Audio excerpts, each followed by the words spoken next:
نیا army chief آیا ہے، اس کو ٹائم دینا چاہیے. ہم نے اس کی بڑی اچھی چیزیں سنی ہیں، جنرل عاصم کی بڑی تعریفیں سنی ہیں میں نے، حافظ قرآن ہیں، اور میں یہ امید رکھتا ہوں کہ یہ امر بالمعروف پہ چلیں گے. یہ جو ہمارے نبی صلی اللہ علیہ وسلم نے جو کہا تھا کہ قومیں تباہ ہو جاتی ہیں جب ایک بڑے ڈاکوؤں کو آپ NRO دے دیں اور چھوٹے چوروں کو آپ جیلوں میں ڈالیں، وہ قومیں تباہ ہو جاتی ہیں. تو ہم تو ان سے امید لگا کے بیٹھے ہوئے. میں صرف یہ امید رکھتا ہوں کہ پہلے تو ایک رجیم تھی جنرل باجوہ کی، اس میں تو ہمیں سمجھ آ گئی تھی کہ انہوں نے فیصلہ کیا لیا تھا اور کھلی دشمنی ہمارے ساتھ کی تھی انہوں نے. اور جب بھی پولیس سے ہم پوچھتے تھے کہ جی آپ نے 25 میں وہ کیوں کیا، وہ کہتے تھے جی ہمیں پیچھے سے آرڈر آئے. جس سے بات کرتے تھے جو کچھ FIA ہمیں جی پیچھے سے آرڈر آ رہے ہیں. لیکن اب تو بہت ضروری ہے کہ جو نئی رجیم آئی ہے ان کو خدا کا واسطہ ملک کا سوچیں. اس وقت یہ ہماری پارٹی کو نقصان نہیں پہنچ رہا، پارٹی تو اوپر جا رہی ہے. میں نے تو اپنی زندگی میں کبھی کسی پارٹی کو اس ملک کے اندر اس عروج پہ نہیں دیکھا جو ہماری ہے، لیکن یہ ملک تباہی کی طرف جا رہا ہے. تو اس وقت تو سوچنا صرف ملک کا چاہیے ہمیں، اور جو بھی اس وقت ملک کا سوچ رہا ہے وہ یہ نہیں چاہے گا کہ ہماری سب سے بڑی پارٹی اور ہماری اسٹیبلشمنٹ کے اندر اتنا بڑا فاصلہ ہو جائے جو کہ جنرل باجوہ کے دور میں تھا. یہ ایک نیا وقت آیا ہے اور نیا آرمی چیف آیا ہے. ان کو تو سب سے پہلے یہ فوج اور ایک قوم اور فوج اکٹھی چلتے ہیں، علیحدہ علیحدہ نہیں ہوتے. فوج مضبوط ہی تب ہے جب قوم اس کے ساتھ کھڑی ہے.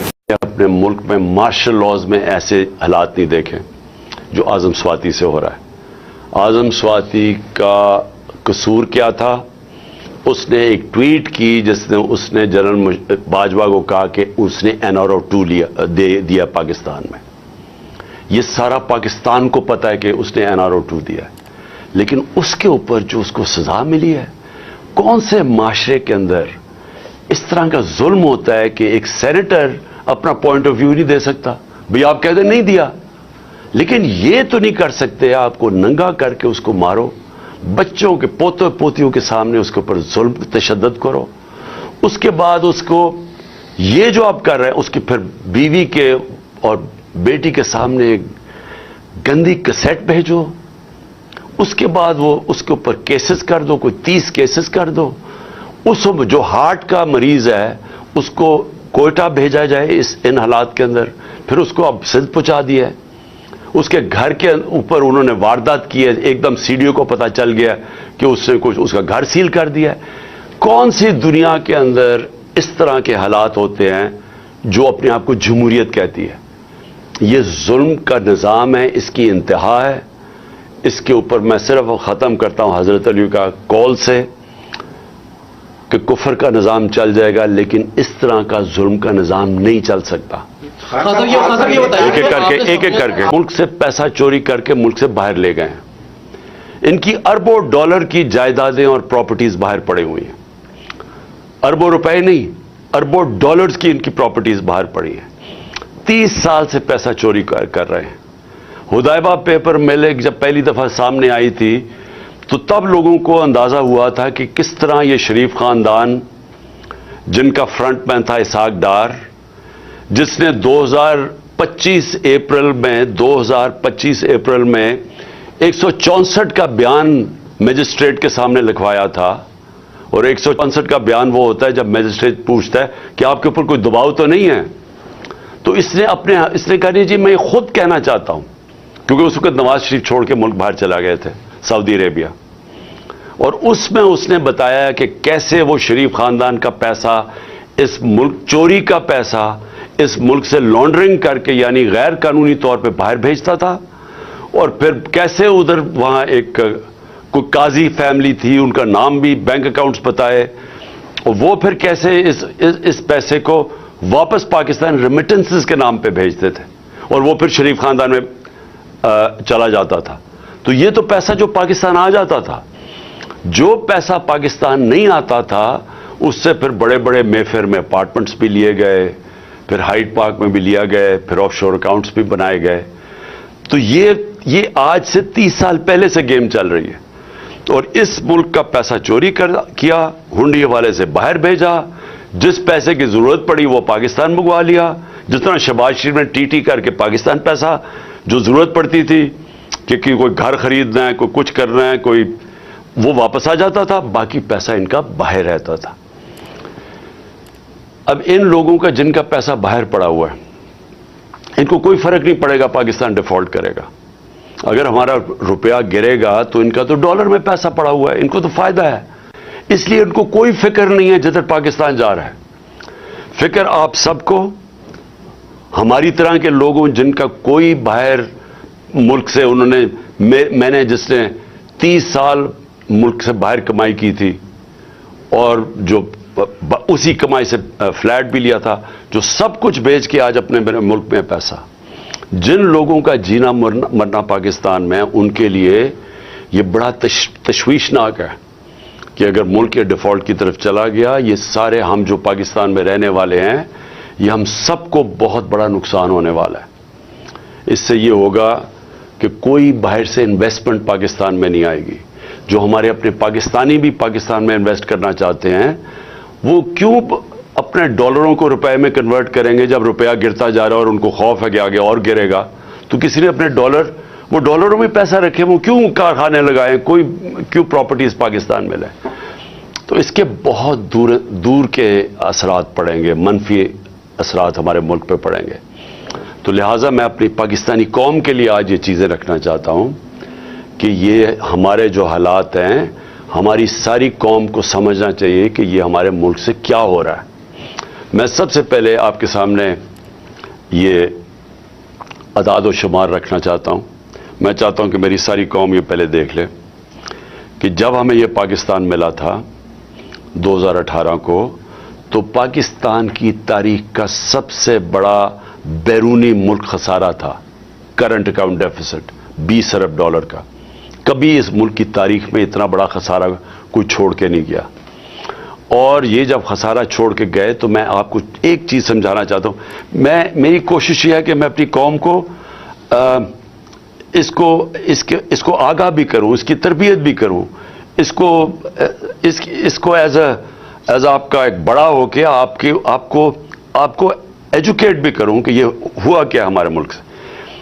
یہ جب خسارہ چھوڑ کے گئے تھے تو جو پٹرول، جو تیل ہے، جو اصل وجہ ہے کہ ہمارا جو خرچہ، ہمارے ڈالر کیوں کم ہوتے ہیں، کیونکہ ہماری جو سب سے زیادہ امپورٹ باہر سے ہوتی ہے، جو ہم باہر سے خریدتے ہیں، وہ ہے تیل، پیٹرولیم پروڈکٹس۔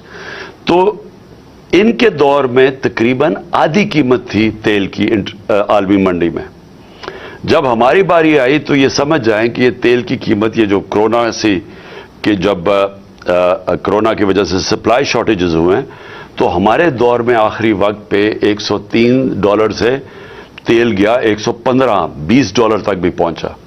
تو جب تیل بڑھتا ہے تو پھر ہماری امپورٹس بڑھ جاتی ہیں، امپورٹس بڑھتی ہیں، ڈالرز ہمارے زیادہ خرچ ہوتے ہیں، ڈالر کم ہو جاتے ہیں، ڈالر جب کم ہوتے ہیں تو روپے کے اوپر پریشر پڑتا ہے اور ہمارے ریزرو سے پریشر پڑتا ہے۔ تو اب یہ سمجھیں کہ یہ جو پاکستان چھوڑ کے گئے تھے اور ہم جو پاکستان چھوڑ کے گئے تھے، یہ جو ہمیں انہوں نے رجیم چینج پہ کیا تھا، تو اس وقت پاکستان کی 2022 میں 2021 میں پاکستان کے جو جی ڈی پی دولت میں اضافہ ہو رہا تھا وہ 5.7% تھا، اور جو ہمارا 2022 تھا، چوتھا سال تھا، اس میں 6% تھا۔ 5.7 اور 6% پاکستان کی تاریخ میں، یہ صرف اور صرف اگر اس طرح کی پاکستان کی جی ڈی پی گروتھ ہوئی یا دولت میں اضافہ ہوا، یہ مارشل لاز میں ہوا تھا، ایوب خان کے زمانے میں، یا جنرل ضیاء کے زمانے میں اور جنرل مشرف کے زمانے میں۔ یہ کیوں ہوا تھا ان کے دور میں؟ کیونکہ ہم ان کے ساتھ ان کی 2 دفعہ جنگوں میں شرکت کر رہے تھے، افغان وار میں اور وار آن ٹیرر میں، اور اس سے پہلے ہم سیٹو اور سینٹو کے امریکہ کے ساتھ ملے ہوئے تھے پیکٹ میں کولڈ وار کے دوران، جب ایوب خان کا دور تھا۔ صرف ان دوروں کے اندر ہماری گروتھ ریٹ اس سطح پہ پہنچی تھی کیونکہ امریکہ سے ڈالرز مل رہے تھے پاکستان کو۔ یہ واحد گورنمنٹ ہے جو امریکہ کے ڈالرز نہ ملنے کے باوجود اس نے 5.7 اپنے تیسرے اور 6 اشاریات پہ ہماری اکانومی گرو کی۔ اور یہ یاد رکھیں کہ اس میں 2 سال کرونا آیا تھا جو ایک ایسی وبا تھی جس نے دنیا کی اکانومیز کو تباہ کر دیا تھا. ہندوستان کے حالات دیکھیں, ان کی مرفی میں چلی گئی تھی گروتھ ریٹ. ایران کا دیکھیں, جو ہمارے نیبرز کی بات کر رہا ہوں دنیا میں, اور ابھی تک اس کے اثرات ہیں وہ کرونا کے. تو ہمارے دور میں اس کے باوجود کہ کرونا تھی اور یہ یاد رکھیں کہ دنیا نے ایکنالج کیا تھا کہ پاکستان وہ 3 ٹاپ ملکوں میں جس نے سب سے بہترین طور پہ کرونا کو مینج کیا. اور اس کے ثبوت کیا ہے کہ ہم نے اپنی اکانومی بچا لی, اپنے غربت بچا لی, اپنے روزگار بچایا لوگوں کا, اور ہمیں اپنی انڈسٹری بچا لی, اور ہم نے یہ 5.7 اور 6% پہ گرو کیا. ہماری ریکارڈ ریمیٹنسز تھی بیرون ملک. پاکستانی کو سب سے زیادہ ہمارے پہ اعتماد تھا. 31 ارب ڈالر کی انہوں نے ریمیٹنسز بھیجی جو ریکارڈ تھا. نون لیگ کی دور میں 19.6% ریمیٹنسز تھی. ہم نے ادھر سے لے کے گئے 3.5 سال میں 32 ارب ڈالر پہ. ہمارا جو ڈیفیسٹ چھوڑ کے گئے ہم, اس کے باوجود کہ تیل کی قیمتیں ریکارڈ کی پرائس پہ تھی, ساری چیزیں مہنگی ہو گئی کرونا کی وجہ سے, سپلائی شارٹیجز کی وجہ سے, اس کے باوجود ہم جو جی ڈی پی چھوڑ کے گئے تھے کرنٹ اکاؤنٹ بیرونی ڈیفیسٹ وہ 4% تھا. نون لیگ چھوڑ کے گئی تھی 5.8%, جب تاریخی سب سے کم تیل کی قیمتیں تھیں. ہماری گندم 27.5 ملین ٹن ہماری گندم تھی جو کہ ریکارڈ تھا پاکستان کی تاریخ میں. ہماری جو چاول تھا وہ 9.3 ملین ٹن تھا جو ریکارڈ تھا. ہمارا جو مکئی تھی وہ 9.6 ملین ٹن تھی, وہ ریکارڈ تھی. اور ہماری آخری سال میں جو گنا تھا وہ تقریباً 90 ملین ٹن تھا جو کہ ریکارڈ تھا. جو ان کی بجلی کی جنریشن تھی, اب یہ سمجھیں, انہوں نے بجلی جو کانٹریکٹ سائن کیے تھے پاور جنریشن کے نون لیگ نے, اس میں یہ تھا کہ اگر ہم بجلی خریدیں یا نہ خریدیں ہمیں کیپیسٹی پیمنٹس پہ دینے پڑتے تھے. یعنی ایک بجلی گھر کو جو انہوں نے جب ان کو کانٹریکٹ دے دیا, انہوں نے جو سیٹ اپ کیے, اس میں سے اگر پاکستان بجلی خریدے یا نہ خریدے پیسے پورے دینے پڑتے تھے, جس کو کیپیسٹی پیمنٹس کہتے ہیں. تو اس کے لیے اگر آپ جب تک ہم بجلی, اور انہوں نے اتنے زیادہ بنا دیے, کیپیسٹی اتنی زیادہ کر دی, ہمارے پاس ملک کے پاس طور طریقہ ہی نہیں تھا وہ بجلی استعمال کرنے کا. ہمارے میں کیپیسٹی نہیں تھی, پیسے ہم پھر بھی ان کو دے رہے تھے. تو اس کا مطلب بجلی کی کنزمپشن بڑھائی جائے تاکہ ہم کم از کم ہمارے پاس آمدنی آئے وہ ان کو پیسے دینے کی. تو انہوں نے 80 ملین یونٹس ان کے دور میں تھے, ہم اس کو لے کے گئے 116 ملین یونٹس پہ اپنے دور میں. بلین یونٹس میں, مطلب ارب یونٹ, 116 ارب یونٹس میں. انہوں نے کوئی اپنی اس دور میں ڈیم نہیں بنائی. ہم نے 6 ڈیمز کا شروع کیا جس میں 2 بڑی ڈیمز تھی. یہ 50 سال کے بعد ہم نے شروع کیا. ہم نے ہیلتھ کارڈ کیا جو دنیا اکنالج کرتی ہے کہ ایک لانسٹ میگزین ہے جو دنیا کی سب سے بڑی ہیلتھ ایشوز کے اوپر میگزین آتی ہے, جو سب سے ریسپیکٹڈ ہے.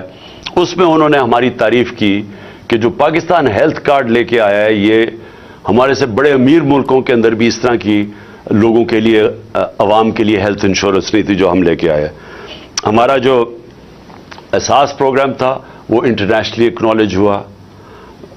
وہ جو کارنل یونیورسٹی تھی, انہوں نے اسٹینفورڈ یونیورسٹی کی ریسرچ نے کہا کہ پاکستان ایک فلاحی ریاست کی طرف جا رہا ہے, جو ہمارا احساس پروگرام تھا.